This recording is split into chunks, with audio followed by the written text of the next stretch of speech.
Welcome to Propaganda Loves You, the show that asks and answers the question, who invented the burrito? I'm Cody, your host for this week, joined by Arthur and Joe. Ask not what your country can do for you. Ask what you can do for your country. We shall fight on the beaches. We shall fight on the landing grounds. Mr. Gorbachev, tear down this wall.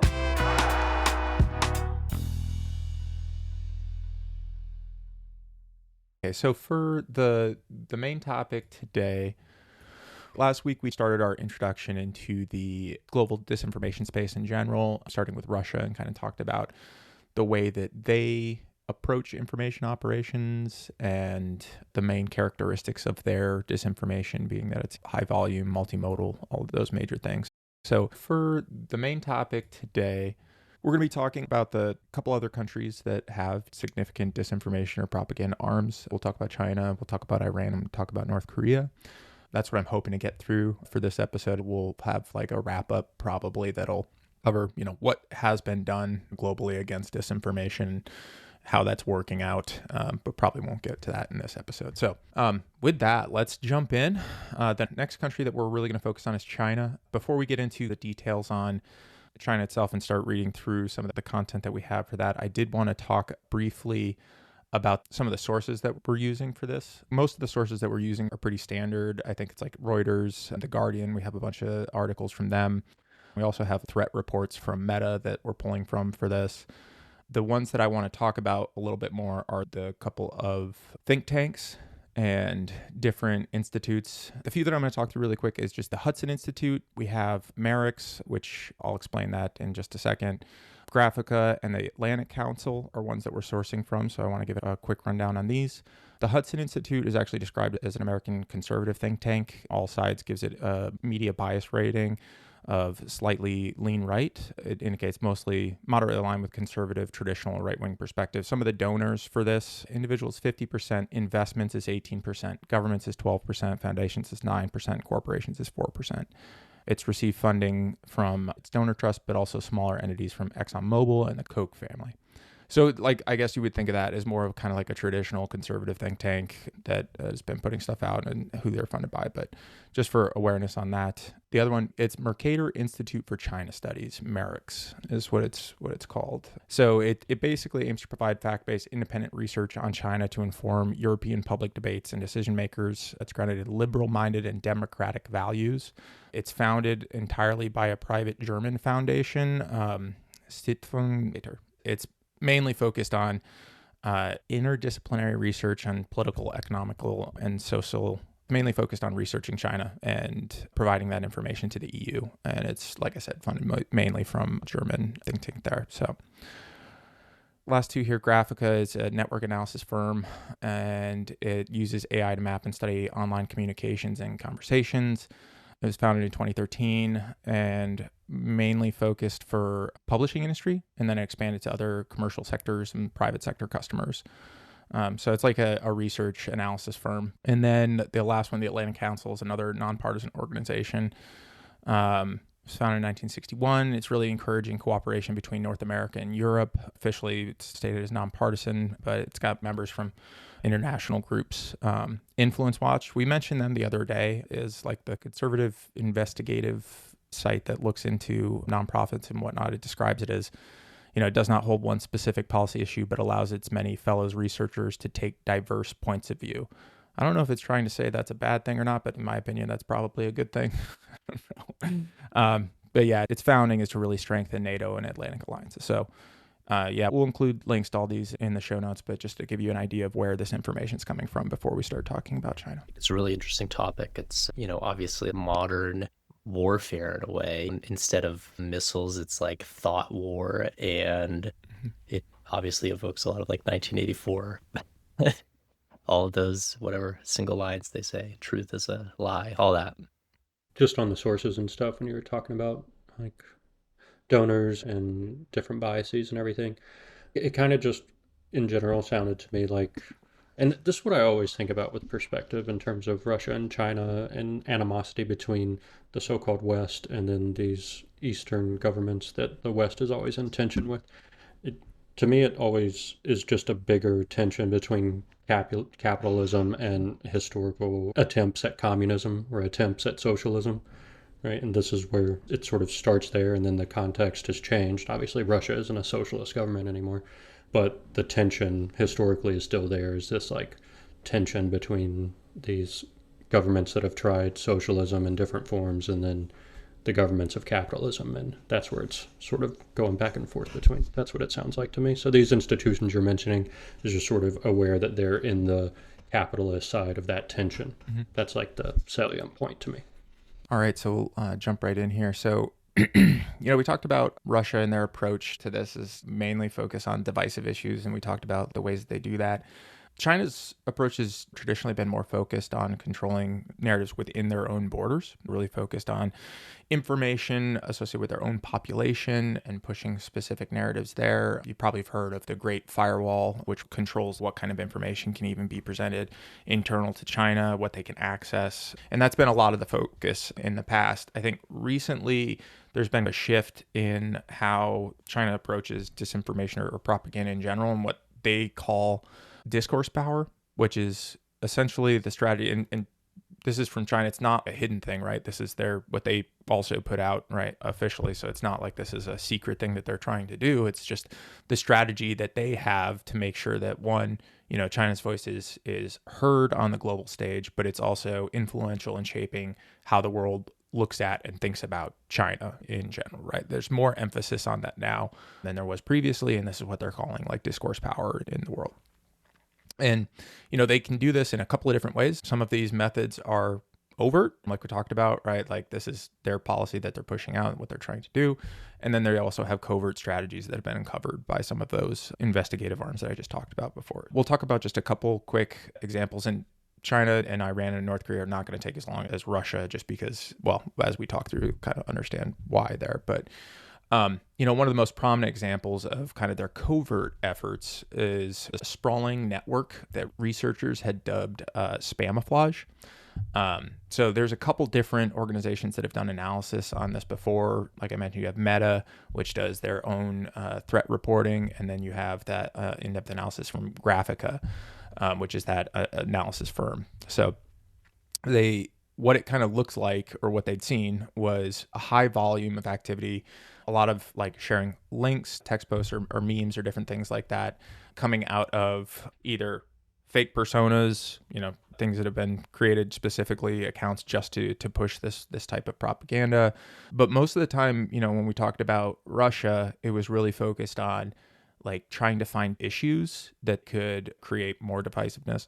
A lot of what China's been pushing is more about trying to reshape recent history about China itself and the perception of China as a country. It's more, pro-China in flavor than it is trying to take down specific other countries, right? That's not to say that they haven't worked to also bolster what they know is Russian disinformation where it's helpful to them, right? That's definitely a tactic as well. But in general, what we've seen is a message that's more concerned about how the world views China than it is about trying to take down other organizations so much. So the spamiflage was not a small operation. The network was active on over 50 different platforms and forums. This includes all the major ones where you talk about Facebook, Instagram, X, YouTube, TikTok. While they had a massive amount of presence and a massive amount of content, at least from these different analysis that have done, like it actually had more trouble getting a lot of traction or a lot of organic following. And it might just be because of the type of content they're pushing again, right? They're not as much leaning into divisive, drive anger, more pro-China, pro-CCP type of content. So while I think that the impact is less, at least from that specific operation, there is a lot of it out there. So that's kind of the covert side. That's just put out everything using fake AI bots or create AI generated content, push that out. That's the covert attempts that they've got on messaging, disinformation, and propaganda. But on the more overt, public side is what they've called like the wolf warrior diplomacy. And this is where, you've seen a lot more Chinese diplomats and bureaucrats basically pushing basically whatever the line is from the official CCP, right? They're more active in those networks like Facebook, Twitter, almost like combative diplomacy, similar to how like the US has been under different regimes, right? Where they'll go directly after someone that's pushing disinformation and either turn it back around on that country, or, you know, the example being, or the key example of this being, when we're talking about like the COVID-19 origins, you know, there's a lot of US conspiracy theories around this starting in the lab in Wuhan and being like a biological weapon or some type of escape, right? And so what the Chinese government, different spokesmen had done, basically started promoting a different conspiracy theory that the US Army actually created COVID-19 in a military lab in Fort Detrick and brought the coronavirus to Wuhan. So like it was a direct response to what the US was pushing at the time, and Chinese diplomats and government officials basically started saying, that's bullshit. You guys started this, and like you need to be responsible and you need to tell us what you're doing and why you're acting this way. So like the actual tweet, I'll read this. So this is from the Chinese Foreign Ministry spokesman. He wrote this on Twitter. When did patient zero begin in the US? How many people are infected? What are the names of the hospitals? It might be the US Army who brought the epidemic to Wuhan. Be transparent, make public your data. US owes us an explanation. So that's just one example of their version of this type of diplomacy when it comes to disinformation or propaganda. So let me pause there for a second. Any thoughts on either of those two? Yeah, I'm just trying to think about China, you know, obviously doing this, and the US too and stuff, but I think it's all going to come later. It's kind of funny to see. I don't know. I take like ad campaigns from corporations. They just seem silly to me, like just in your face propaganda, like the whole farce of what it takes to make an ad and what it's doing and everything. It just kind of seems silly. And then, I don't know, I think of governments and corporations kind of the same way. Like a government sort of exists like a corporation that wants to perpetuate itself and maintain power and control. And so it has little ads it does for itself too. And then, I don't know, you imagine like Taco Bell and KFC having a disinformation war on Twitter. It's kind of how I feel about the US and China, although a lot more at stake with the US and China. But still, it's just like, I don't know, I think it's funny. It's kind of like the posting Honestly, back and forth. It's just kind of like petty and funny and silly. If there weren't consequences involved, it wouldn't be scary. Hard for me to take these officials seriously, I guess, is the thought I'm having.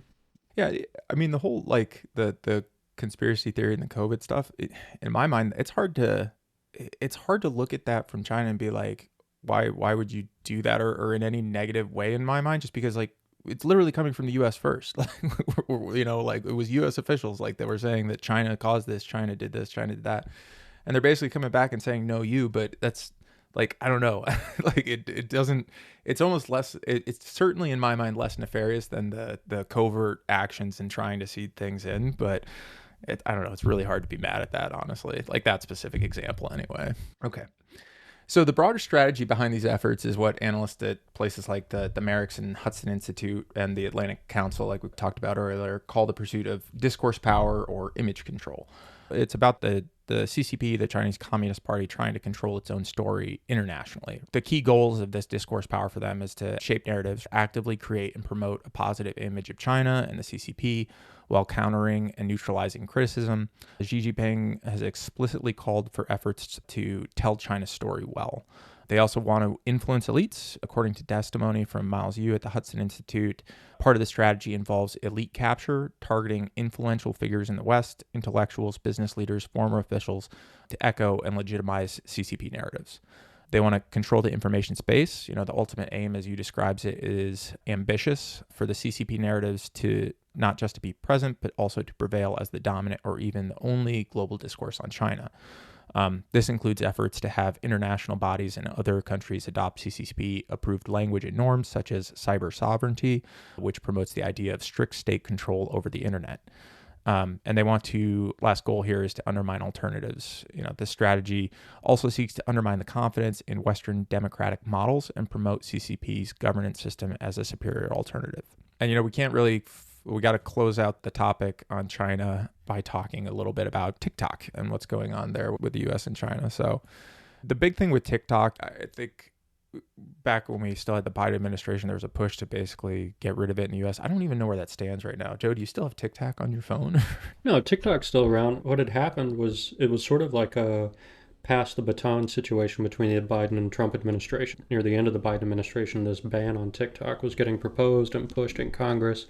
And you can trace the history of an aggressive push for a TikTok ban historically with Israel's campaign of genocide against Gaza. As soon as that started taking off, TikTok was one of the main platforms that Palestinians in Gaza were using to get out direct reporting and footage from what's happening to them. U.S. government officials freaked out. You can listen to a call from I think it's like a conference call or something. There was leaked audio from a conference call of like the Anti-Defamation League, one of these big Jewish advocacy groups that really are strongly aligned with Israel. But the president was basically saying, we don't have a left versus right problem. We have an age problem. We have a TikTok problem. He was like freaking out that so much news about Palestine and Gaza was coming out on TikTok. And so that's when the U.S. government push to ban TikTok really started gaining traction, was after all that news broke. But they banned it for like a day or two in January. Like you couldn't get on the app if you had a US IP address, and then it came back and users were noticing, and I've noticed when I've used it since then as well, but a lot of people have talked about how there's so much more Facebook and Meta ads on TikTok now than there were before. Like whatever happened with the ban, there was some behind the scenes deal between these tech companies where it was basically, like I said, like U.S. Western capitalism versus Eastern situations. Like their Meta and Instagram and Facebook, I think, were strongly behind the scenes sort of influencing U.S. officials to do things, because TikTok's really a threat to Facebook, Meta dominancy in the social media sphere. And I think there was some deal worked out behind the scenes where I don't know how all their algorithms and servers and all that work, but TikTok, I think, is much more friendly to Meta now. They have like more of a business relationship going on. So I don't know what the exchange was, but user experience has changed since that. That's what people tend to say, is that the app seems much different than it was before. And in that time, there's also like you aware of Red Note, or the Chinese app? Like a lot of TikTok people jumped on that when it got banned, and then it was crazy. I got on it just to have a little taste of the experience or whatever. But what was crazy to me about the whole Red Note thing is you had these random middle of nowhere American people who were just frustrated with an app, decided to download a Chinese app out of spite. And now they're having these conversations with these middle of nowhere average people in China, and these, for the first time in the global sphere, these two communities of regular people from these two crazy regimes are talking to each other and sharing experiences. And it was actually really beautiful to see all these random, just average Chinese people and average Americans sharing experiences, talking about things. And it was like, it was a really surreal internet moment of bonding across the globe. I thought it was really cool. But anyway, I have a lot of random rambling thoughts about it, but I'll shut up for now. No. I mean, the only thing I could remember from the whole Red Note phase was that one person that went super viral by saying, like, Americans, get off Red Note. We don't want your slut behavior or something like that. Like, it was really funny though, because like people would talk back to that person and they would just shut them down. Like, I don't know. Honestly, like, who knows? Maybe that's an example of kind of like the wolf diplomacy that they've got going on. But yeah, super interesting. Like, I never used TikTok. I didn't download Red Note. And you know, the reason that I don't like don't like a lot of social media, but some of the other concerns around TikTok is just where that data is going, who controls the algorithm. There's no real change, right, Joe, than what we've talked about for US companies, right? It's the same thought process, right? You're signing up to give your data to this country or this company. The difference being in China, well, now, like you could say, the industry and government are getting more connected here, but over there, like, it's policy, right? That's the concern there. And it's a legitimate concern around data and what you're giving, but that concern carries over to US companies too. And then the other part about TikTok that they at least have been talked about with why they wanted to ban it was some concern about like influence of the algorithm that could push certain things to US users. There's no like legit like confirmed study that says like this is 100% done. It's just a concern that if they're controlling this, that could be done. I don't know, like there'd have to be more work done into that to see like what the actual impact is there, if any. But that was the other big concern around TikTok in general. So that kind of closes out the China piece. You know, it's a super high level. There's way more details that you can go into. if you want more information on that, like in each one of the articles that we'll attach to this, like they're pretty in-depth studies. So more information for you to review about China in general and their push for discourse power globally.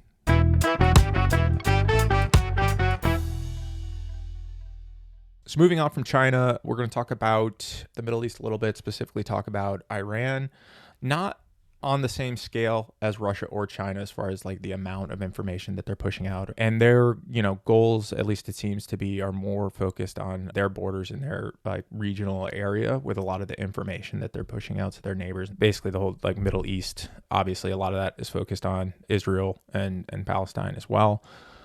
But the propaganda that they do use serves as a tool on statecraft for, like I said, those regional issues and also as a way to go after Western interests. They've done this in practice mostly through the creation of networks of inauthentic news websites that are designed to look like legitimate media outlets, so similar to what we were talking about with China there.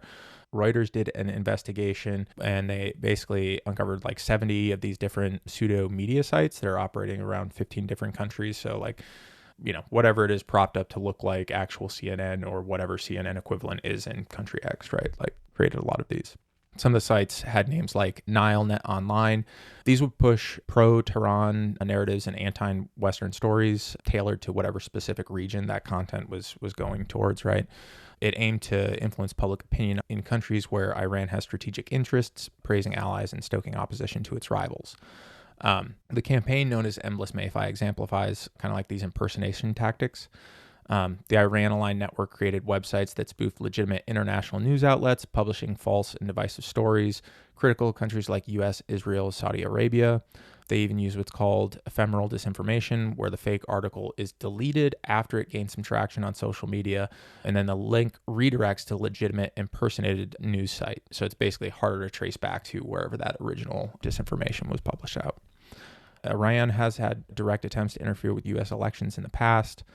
The U.S. Office of Director of National Intelligence assessed that Iran executed a multi-pronged covert influence campaign during the 2020 U.S. election. It's interesting because when we talk about Russia, their goal was to push for Trump to get elected, in each of the different elections that they interfered in 2016 through 2024. Iran has a different goal. They were trying to undercut President Trump's re-election chances and erode public confidence in the U.S. electoral process. The reason that they obviously have issue with Trump because Trump ordered the strike on Iranian Islamic Revolutionary Guard Corps General Qasem Soleimani. Yeah, particularly brazen part of this was sending threatening spoofed emails to Democratic voters in multiple states, falsely appearing to be from the Proud Boys group, demanding that recipients change their party affiliation and vote for the incumbent. They also spread false claims, alleged compromises of U.S. voting systems. So undermine U.S. confidence in our voting systems and pushing extremist groups seeming like they're demanding things of Democratic voters, which I think the intent there was to make people more likely to vote against Trump. But, these efforts haven't stopped. More recently, U.S. Treasury sanctions highlighted Iranian Islamic Revolutionary Guard Corps, the IRGC, subsidiary, the Cognitive Design Production Center. You could almost think of this as the IRA for Iran. So like the Internet Research Agency that we talked about for Russia, similar concept here, but Iran's version of it. So basically the Cognitive Design Production Center plans influence operations designed to incite socio-political tensions among the U.S. electorate leading up to the 2024 election. It involves social engineering and attempts to gain access to individuals connected to the presidential campaigns. Microsoft actually also reported on Iranian groups creating fake U.S. news sites across the political spectrum and attempting to compromise email accounts of campaign-affiliated individuals. So definitely taking a lot of the tactics and techniques that Russia has used previously and trying to use them for their own interests as well. Iranian state actors and aligned media frequently push conspiracy theories and disinformation on global events. For instance, during the COVID-19 pandemic, senior Iranian officials and state media propagated false claims that the U.S. engineered the virus or was somehow responsible for its spread, attempting to deflect blame and avoid responsibility for their own handling of the crisis. Domestically, when faced with significant protests like the Women Life Freedom movement, the government has been documented disseminating disinformation to discredit protesters and obstruct justice, according to UN fact-finding missions. And then, Iran also blends cyber activities with disinformation. So a notable example occurred in January 2020, shortly after the U.S. killing of Iranian General Qasem Soleimani. Hackers claiming to be from Iran defaced the website of the U.S. Federal Depository Library Program. They posted pro-Iranian messages, an image of a bloodied then President Trump, and a warning that this is just a small part of Iran's cyber capability. While initially official U.S. statements were cautious about directly attributing to Iran state-sponsored actors, the timing and messaging were clearly aligned with Iranian interests.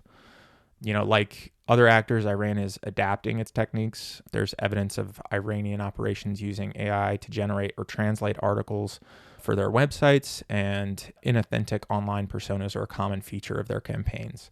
The Endless Mayfly operation, for instance, utilized fake journalists and activist personas to amplify their content.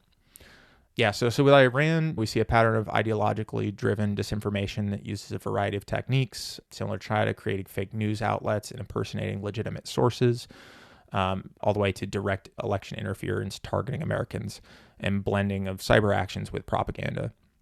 While their operational scale is smaller than Russia and China, the intent to influence, disrupt, and undermine is clear, and adds, just another layer here that we have to deal with just another group trying to directly influence American citizens and create dissent. So let me pause there. Any thoughts on Iran? Yeah, I have thoughts on Iran. I have thoughts about foreign groups attempting to influence U.S. elections, both those things. The main thing I think about with Iran is that the history of tension between the U.S. and Iran goes at least back to like 1952, when the CIA staged a coup to help the British Petroleum Company maintain control of Iranian oil resources. And now if you've ever filled up at a BP station, you also have benefited from that coup, because that's the origin of BP, is controlling Iranian oil. But yeah, it doesn't shock me that Iran goes to great lengths to pick fights cyberly with the U.S. What I was thinking about mainly, though, is how we prioritize some foreign actors who try to influence U.S. government politics, but then like the American Israeli Political Action Committee has never been made to register as a foreign agent, and it regularly brags about the politicians. If like my congressman would not have his seat without the support of the Israeli lobby. They spent like $20 million either directly or in ad campaigns that benefited him to elect him. I think 2020 or 2022 maybe. Forget the year exactly, maybe 2022. But yeah, there are politicians whose careers would not be possible without the support of the Israeli lobby. But we don't make a big deal about that influence, even though it's just like in our face all the time. Mm-hmm. So yeah, I guess it's just foreign influence like Iran, Russia, China, but also just like this one thing that we never talk about that we pretend is normal, and our politicians, wine and dine with that lobby all the time. Is that the AIPAC? Yeah, Is that how they call it? They say it. Seems, all this disinformation with Iran, it's just really filtered through like sanctions and oil interests right now. And I don't know, it's really just surprising to hear the depths of this. And it just makes it's like there's specific legislature that we could pass or these laws. And I think there was one in the 80s around like that gave birth to kind of like Fox News, and it allowed for like news to not be news, like truth media. So it's like if we just enacted some policy around this stuff and created kind of like a great firewall, like a Golden Dome firewall, we could, but it's wild that we're like, taught or like inculcated to think about the internet as like this, like personally, at least for me, like the internet is like an American thing. And it's like, America we have the internet and technology. But it's like we're allowing all of this subterfuge into our landscape, and it's obviously intentional. Let's get some public policy to stop it and stop the interference. The problem is then we actually need to come up with regulation that's going to make tech companies spend more money to combat it, right? As either one, they're going to have to spend money to fight it, or we're going to get yelled at for what was it, infringing on free speech somehow. And all of the social media sites that this is being perpetuated on, they're all being driven by ad revenue. So obviously, like, capitalism is the wheel supporting this. And is there some sort of like thought, like, how can we get out of this wheel if it's like ad revenue generating misinformation, disinformation, and like how do we fight that as consumers? Yeah, I wonder if there's like, I don't know if there's some regulation where it's like if you find disinformation that's being promoted, like if you can flag it and make money off that somehow. I don't know. That like, I'm just trying to think of ways to motivate people that could like. Yeah, you're trying to create a capitalist industry to to fight it, and that is actually probably the methodology that works in capitalism. Yeah, let's make it profitable. Profitable to fight propaganda.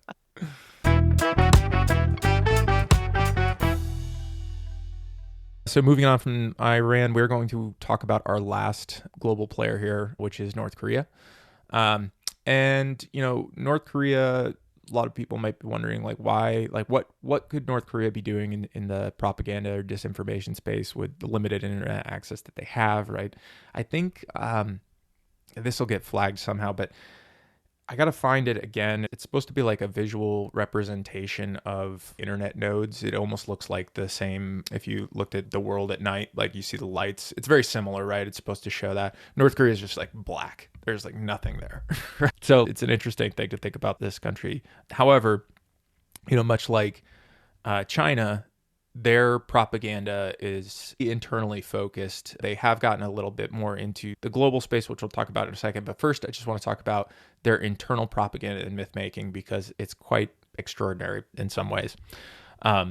Just as an example, the North Korea regime for decades has spun extraordinary tales about its leaders, the Kim dynasty, right? So to cultivate an almost godlike reverence. So like Kim Jong-il, the current leader's father, so that was before, you know, Kim Jong-un that we've got now, supposedly shot 38 under par on his very first round of golf, a round that included multiple holes in one.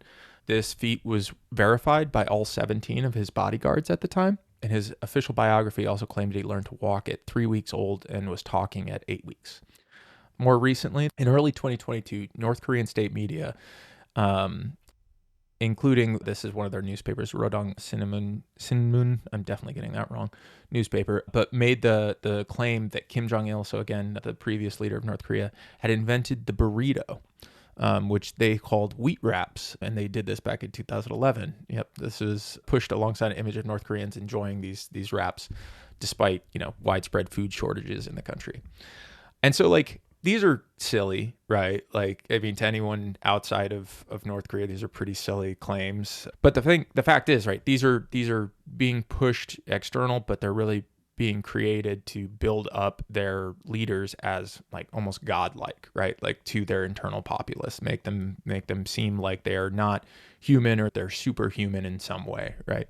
To maintain control inside North Korea. And the reason that they're able to do this is because all news is state-controlled news. Like all domestic narratives, like we mentioned, they don't have access to the outside internet. So anything that they're getting is coming from the government in some way, generally. There's some kind of cool cases of, like, I think South Koreans trying to drop information into North Korea over the border that people get from thumb drives and stuff. But in general, almost all the information is coming from the North Korean government because they have total control. During the COVID-19 pandemic, as an example, North Korea claimed that they had 0 cases, touting the swift border closure and quarantine measures. The state propaganda machine went into overdrive. It's got vans blasting hygiene messages and media showing images of diligent public disinfection efforts. But really, it's like a narrative to control what's occurring internally and also to suggest to the world that they had everything under control with this. North Korea, you know, those people are like among the most oppressed on earth. The citizens of North Korea, not the regime of North Korea. And every time I think about it, you know, obviously, like, yeah, these wild, outlandish myths like Kim Jong-un walks on water, but it's all like this brainwashing. And I just think about the solidarity of the people actually living there and what sort of worldscape they're in. And that's not, I don't know if that's a thought, but it's just, that's where my mind goes. It's like, it's sadness. I was just thinking while you're saying that, the reports on the North Korean soldiers in Ukraine, like getting access to the internet for the first time and just being like, you know, essentially ineffective because they're all like on that. Yeah, it's crazy. So like I mentioned, most of that propaganda is for its internal audience, though we do see that from time to time externally as well. Most of North Korea's external weapons is really it's like cyber arm, it's hacking units. This is something that they've turned to both from a messaging aspect, but also just from espionage and theft, right? It's a way that North Korea actually makes a lot of money is by doing certain things like really elaborate social engineering schemes. So there's a group known as like Kimsuki, I think, also known as Advanced Persistent Threat 43. When I say APT, what I'm talking about, there's a group called Mandiant, which is part of Google that actually tracks different cyber groups that do hacking operations, and they'll give them names like APT, stands for Advanced Persistent Threat. And what that usually means for Google is it's attributed to a nation state. They're saying that this is like a nation state actor that's likely doing this, and then they just put a number behind it based off of how advanced they are in their capabilities. So anyway, yeah, so in 2023, Mandiant report detailed how APT-43, which is aligned with North Korea's Reconnaissance General Bureau, or their main foreign intelligence service, creates convincing fake personas and masquerades as journalists, academics, or policy experts specializing in East Asia affairs.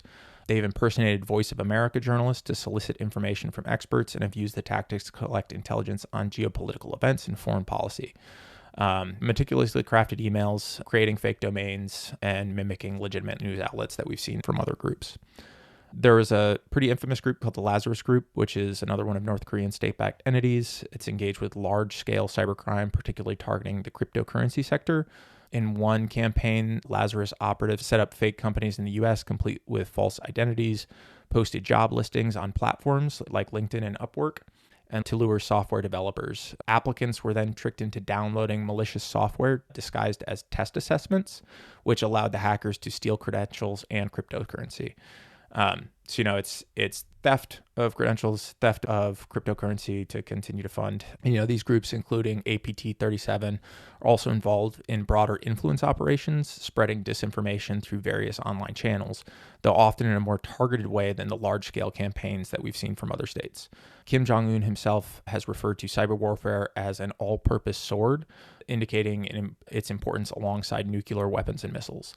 There's indications even looking to leverage generative AI to enhance these phishing and influence operations.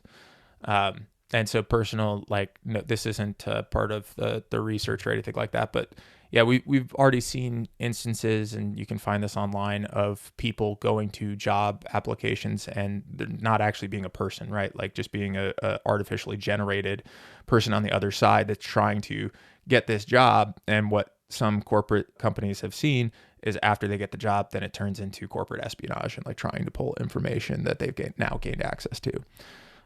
So similar things going on there. And just to close out on North Korea, it's a unique case. Their internal propaganda is on a different level, and it's built on layers of myth and total information control. Externally, while not flooding global social media in the same way as others, they leverage highly skilled cyber units to conduct espionage and generate illicit revenue, using carefully crafted disinformation and impersonation as key enablers. So that covers our last three actors for the global disinformation space. And yeah, any thoughts, any comments or questions? Seems kind of inevitable with North Korea or an agent like that when you cut off a country from the global economy and they have like 25 million people or whatever the real number is be there, and you lock them out for like 70 years and they go to cybercrime and black market stuff to try to survive. And it seems inevitable, and a larger discussion should probably be around Korea, the U.S. influence in Asia. There's just too much subterfuge. Yeah. These countries that are, I think in general, at least for Russia, and I think North Korea too, it talks about, I'm sure China's the same way, but China can compete or come close to competing with the U.S. militarily if they needed to, especially if they had time to build up. North Korea can't, and Russia realistically can't right now. They're having trouble in Ukraine.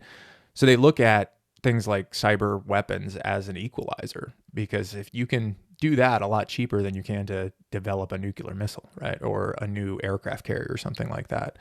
And that's kind of how they're looking at it. So yeah, just like you said, Arthur, it's going to continue while they're looking at the cost to benefit ratio of this. And right now, there's very little cost imposed on countries that are doing some of these cyber actions. Not really, right? Like not significant enough for them to stop or consider stopping. Yeah, I think my main takeaway or feeling about it all is that it'll be interesting and terrifying to see what generative AI does to all of this. You mentioned in the earlier part of the show that bill that recently passed the House and how they're deregulating AI in such a major way. I think the main threat to the ruling class has been the internet in a lot of ways and what it's made possible in terms of connecting people across the globe. And I think this is a last-ditch effort globally to use AI to shore up the control of the information sphere. And if that fails, then we're all going to figure out what we've been lied to about pretty quickly. I think the next few years, what governments around the world do with AI and what companies do, hand in hand with governments, will be probably the most important thing on the internet to be aware of. I 100% agree. I think that ties super well just with everything that we've talked about today, like with the fledgling attempts to modify how AI responds, right, in a global manner like that we're seeing, right? If that no regulation means that you can make your AI say whatever you want, right? Right now, it's a really powerful tool because it is taking in a significant amount of information, and most of that is factual. So it's like, if you're able to change that. Did you all see that video yesterday, though, of like the new AI Google vocal capabilities? It looked like a little off. It's pretty, Joe, you should watch it. It's pretty interesting. It's pretty good. It's like they're slightly off, but it is disgusting what is going to happen in the next like month. Oh, yeah. Yeah. Like if my dad sees a video of Biden talking about, he's going to believe, like, there's no way. My grandma, I photoshopped once as like a kid poorly myself, like on top of like Everest with like a giraffe, and my grandma was like, how do you do that? So it's going to be mind blowing. Yeah. Yeah, that's really scary too. Like the capability of the deep fake. Like I've seen people do react videos with their elderly family members, like their boomer parents or something, and the old person will have a video on their Facebook feed of all of these hundreds of poodles doing a choreographed dance together. And they're like, look what China's training these dogs to do. And they're like, Dad, that's AI. And he's like, what do you mean? It's real. Look at it. It's like, no, how do you not understand? That's obviously fake. What do you, like, that's awesome. That's already the situation. It's only going to get worse. They're so advanced. They're training poodles. Yeah. People need to start, even I would say actually, especially those that are skeptical about AI and like don't think it's a good thing in general, you should still research it because it's only going to keep getting better. Like there's no stopping that train, unfortunately. Even if we could do regulation over the next 10 years, if that doesn't go through, I don't know. We would have to not be a capitalist country for us to be able to stop artificial intelligence because the money that it's going to generate for people is going to be incredible. What happens when like political ads are like hyper local and they have like Trump saying, yeah, you could record Trump once doing one statement or one thing and then just simple prompt changes, and now you've got him saying the specific town that this ad is being referenced in, and right? the Facebook ad, like the way that they target geolocation, there's going to be like 800 different Trump ads for everyone. Trump's going to be talking to me about my progressive issues, telling me that that's what he's going to do. Yeah, in 2028, right? When he runs for a third term. Yeah. He's not running. It'll be like he's not running. He's like the vice president or something, Or he's just going to cancel. I don't know. Anyway. Yeah. I just wanted to share a quote I like from Ursula K. Le Guin. She was a famous American science fiction author, but she said famously that it's easier to imagine the end of the world than it is to imagine the end of capitalism. And this is the power of like imagining alternatives to capitalism, because the default is just believing that the world has to end in order for capitalism to end. But I think you're right about that. Like it kind of does need to not be a capitalist country anymore for us to really put some meaningful measures in place that save us from the worst of what this technology makes possible. And not to mention, like earlier you were talking about how the legislation allows autonomous decision making in AI systems, and there's an Israeli magazine called Plus 972. that did some reporting about Israel's AI systems they use in their military for targeting in Gaza, and how some of that decision making is already autonomous in that system. And so, like, the stuff already has consequences that are unfolding. It's not like some scary thing on the horizon. It is for us in this privileged US that we have, but for a lot of the world, it's already a reality that's already happening to them. So let's not make the mistake of assuming we're exempt from that. It's going to come for all of us eventually. So we got to do something about it. I agree. And with that, that's going to cover it for today. But the next episode hopefully will be a little bit more uplifting. We're going to look at, what country, hopefully, I mean, it might not be, but we'll look at, what countries have done against disinformation, what worked, what hasn't. We'll try and provide like a high level overview there. And we'll talk a little bit more about the tech. But I think this is actually a pretty decent intro into what that conversation is going to look like. So awesome. Well, thanks everyone for joining, and we'll chat with you next week.